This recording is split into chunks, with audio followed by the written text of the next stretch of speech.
So now, I get out there, I stand in agreement. I says, angels, you get around this car no matter what goes right or wrong. Nobody gets hurt. Charlie's on this mic. Sammy, how long? How long? I go, Charlie, hold on. I asked the effects guys, how long? They said about 2 minutes. I go, Charlie, about 2 minutes. At this time, they're putting in the trunk a cage that's opens up at the top. It's a steel cage, and it's got grades at the bottom. And we're packing that with 3 baggies of gasoline. So when everything ignites and Steven pushes that button and the cannon blows, there's a big effect. Boom, it blows through the air. Now, Steven's strapped in. He's got the button, I taped the button. He likes the button in his hand. A lot of guys do. I don't. I want my hands on the steering wheel. When you're gonna do a cannon roll, you usually let off the gas, hit the brake, spin the car where you want it, and push a button. So you can't hit the brake and hit the gas at the same time. This doesn't work. So when I let off the gas, my foot is free. So I put a button on the floor, one of those big flat pads, buttons, right? I just rotate my foot. My left foot is on that rear brake, bringing it around. My hands are on the wheel. I see my mark. I hit that plate, that button right there. Boom, the car goes up, goes over. My hands are on the wheel. There's nothing in my hand. That's what I do. Steven likes it in his hand. He's been doing stunts a whole lot longer than me. That's what he likes it. That's where we put it. So I tape it up right there. Every 30 seconds or 15 seconds, my thumb is off the button. My thumb is off the button. My thumb is up. That way, if they hook something up, Steven's not playing with this button.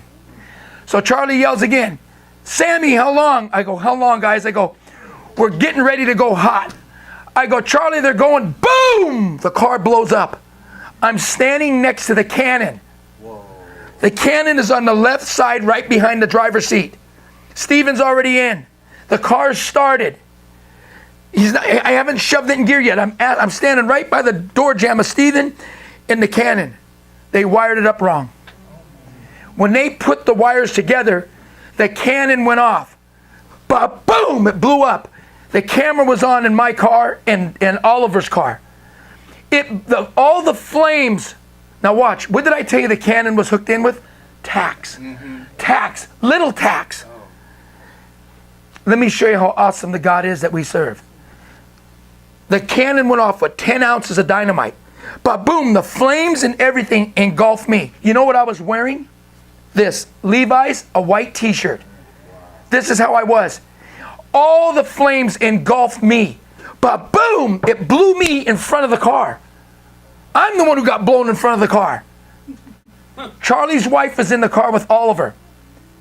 It blew me. The flames went all over me. I'm hearing screaming. I don't know what happened. My bell is rung a little bit. I'm going, what the happened right now?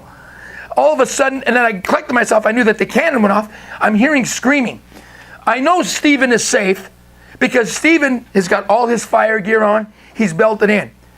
But I'm hearing screaming. Where's it coming from? Because there's so much black smoke, clouds of smoke everywhere. I look over and the effects guy, is on fire. The fire department's standing there like a goose in the fog. So Oliver and everybody jump out with their fire extinguishers. They go over and they put him out. I run to see where Steven is. Steven's out of the car. He banged his belts and jumped out the window. They're looking at me, they're going, are you all right? I go, I'm fine. They go, you can't be. We watched it go on you. We watched the flames go on you. And then God brought up to me, Shadrach, Meshach, and Abednego. You know, people don't really understand that scripture, how powerful it is. Let me teach you something right now. When Nebuchadnezzar told those 3 Hebes, listen, boys, you bow down to me, you worship me, and I won't throw you in the oven. And those Hebrew boys, they didn't have Jesus on earth. They looked at him and said, wait a minute, buddy, you got this backwards. We're not going to bow down to you, and we're not going to burn. Because the God that we serve is able to deliver us out of that fiery furnace. Now, they could have left it alone right there.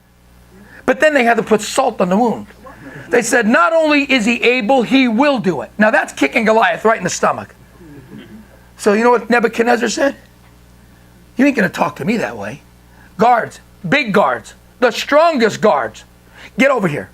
Bound the boys up. Now, doing fire stunts, like on the movie Domino, is very challenging to your mind because you're set on fire. You've got a helmet, a mask on, and the only thing you can see through these glass things, they strip you naked. They put gel all over you. I made them put 3 layers of Nomax on me. Nomax fire retardant suits. Not 1 layer, not 2 layer, because this is, on Domino, this was gonna be a long hallway, short ceiling, no opening, only in the rear is the opening. And when they blow me and they have me on a ratchet, they're ratcheting me in the fire all the way back. So it's gonna be hot. Even though it's propane and it burns quick and shuts off, it's still super hot, but I'm gonna be in the flame all the way. So there's wisdom in a multitude of counsel. So I called one of my other stunt coordinators, Terry Leonard, who's one of the best in the business. I explained to him all the detail. I didn't leave nothing out. He goes, you make sure they put 3 layers on you, and don't you get in that fire unless they have 3 layers on you. What happened to my suit? It blew my suit off of me. If I didn't have the 3 layers, I'd have been burned. Now, Shadrach, Meshach, and Abednego, they put masks on them, they covered them up, then they bound them together. And they turned the fiery furnace up 7 times, guys. I want you to live it right now. 7 times. The guards opened it up, and they threw the 3 boys in there. And they got scorched to death. And then they slammed the door.